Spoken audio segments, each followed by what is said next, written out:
మన పూర్వీకులు ముందే హెచ్చరించారు,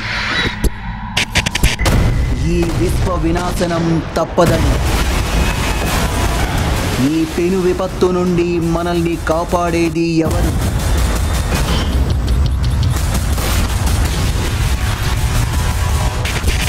వీళ్ళెవరూ కాదు, కానీ ఒక్కడున్నాడు.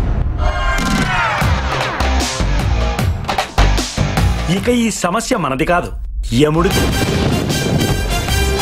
ఆయన మాయ, నీ పెట్ట పర్సనాలిటీకి యముడి గెటప్ పెద్ద కామెడీ ఉంది. వాడు మామూలు మానవుడు కాదు ప్రభు, అసమానుడు. తొడగొట్టడానికి ప్యాంట్లో పిక్కలు లేవు గాని గుండెల్లో మీ కూతురి మీద ప్రేమ దక్కించుకునే ధైర్యం ఉన్నాయి. పిస్తోల్ పిల్లదానివే, గుండె పెల్చేసినవే జోడు బుల్లెట్ల కళ్ళతోటి కంట్రోల్ తప్పిపోతినే. నీ దెబ్బ తిన్న దిల్లేమో చిల్లు. నీ చేతల వల్ల వాతలు తప్ప ఏమి పీకలేవు.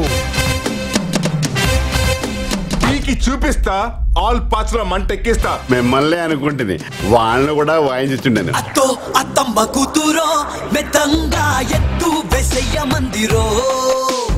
యమ్మో ఓ యమ్మ కూతురో మొత్తంగా సత్తా చూపించమంది. ఎన్ని రోజులు బాలనటుడు పాత్రనే పోషించాలి, మాకు కూడా ఇవ్వడం వచ్చినది. పీకండి చాలు.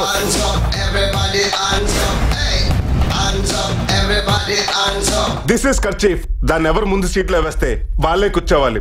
కావాలంటే మా ఆర్టిస్టులు అడుగు చెప్తారు.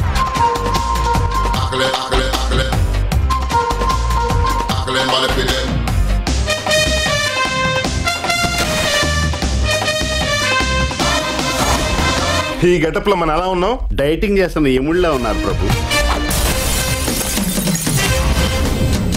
అందరికి 100 years ఆయుష్ ఇచ్చేసి సామాజిక న్యాయం చేసేస్తా.